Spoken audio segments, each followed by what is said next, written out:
Tonight, the future is in limbo for some international college students here in Indiana after the Department of Homeland Security suddenly pulled their visas. The question is why? It's our top story at 11. Thanks for joining us. I'm Dustin Grove in for Scott Swan.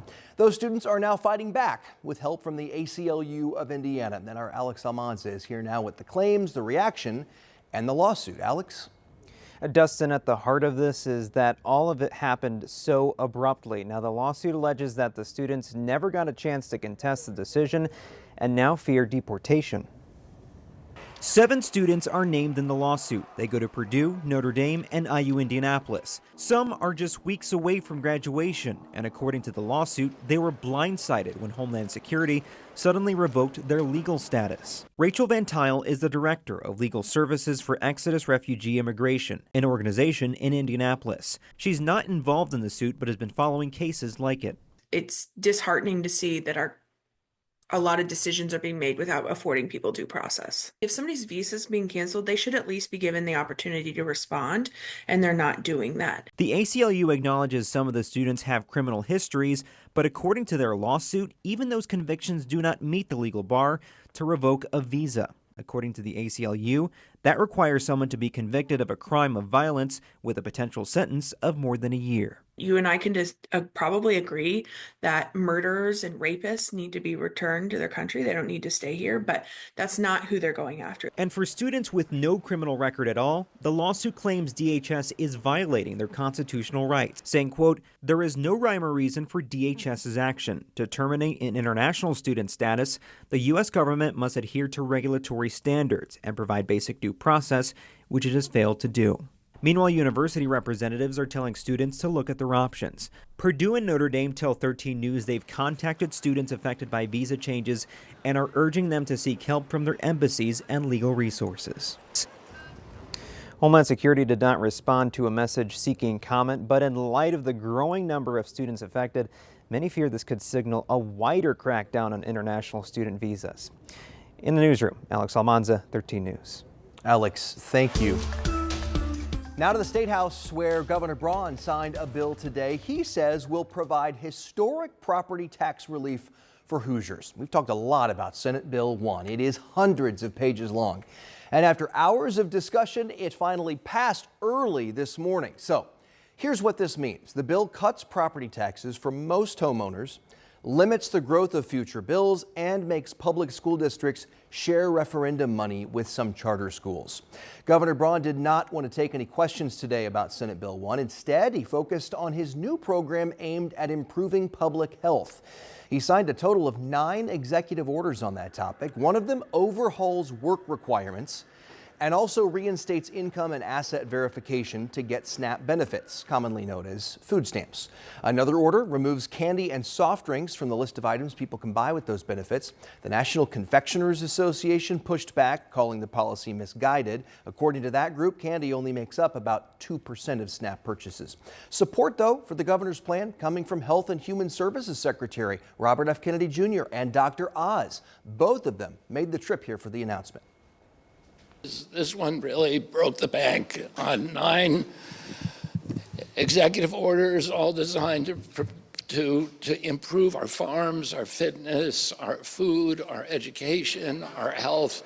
SNAP is intended to help our neighbors who have fallen on hard times, but we also need to encourage their long-term self-sufficiency so that they can thrive and benefit in their communities. Other executive orders call for studies on the effects of dyes and additives in food, as well as the connection between diet and chronic diseases. There's also an order to establish the governor's fitness test and school fitness month, and another cracks down on Medicaid eligibility errors. Temperatures right now in the 40s and 50s across central Indiana. Skies are slowly starting to clear. We have 47 in Indianapolis, 46 Muncie, 49 Richmond. Had a couple of sprinkles today under some of the thicker clouds and still picking up a few spotty showers from Marion to Muncie to about Richmond. Those will exit as skies clear. We turn our attention to a colder night, a frost advisory with low temperatures in the low 30s. Grab the jacket and the sunglasses. Highs near 60 tomorrow. Angela, thank you. Tonight, we are taking a closer look at the moments before a deadly crash here in Indianapolis.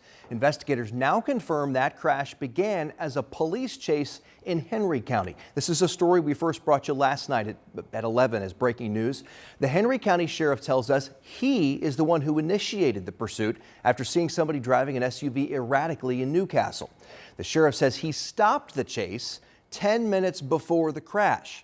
State police picked up the pursuit on I-70, but it seems like all agencies had stepped back before the wreck near Washington and Mithofer on Indy's east side. No officers actually witnessed it.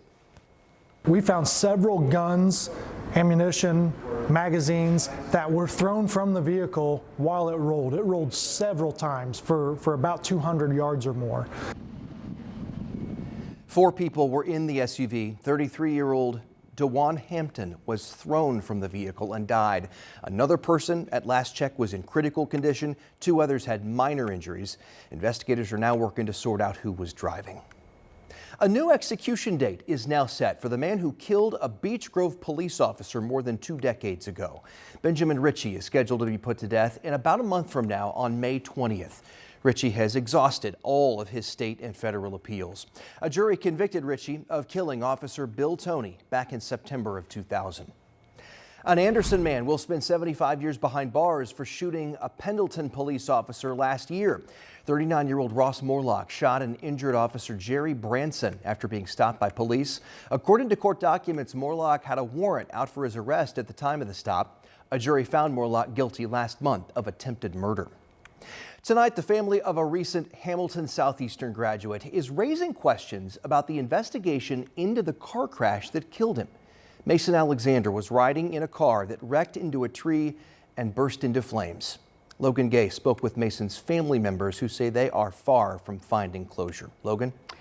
Yeah, Justin, now that Mason Alexander has been laid to rest, his family says they're now focused on one thing: justice.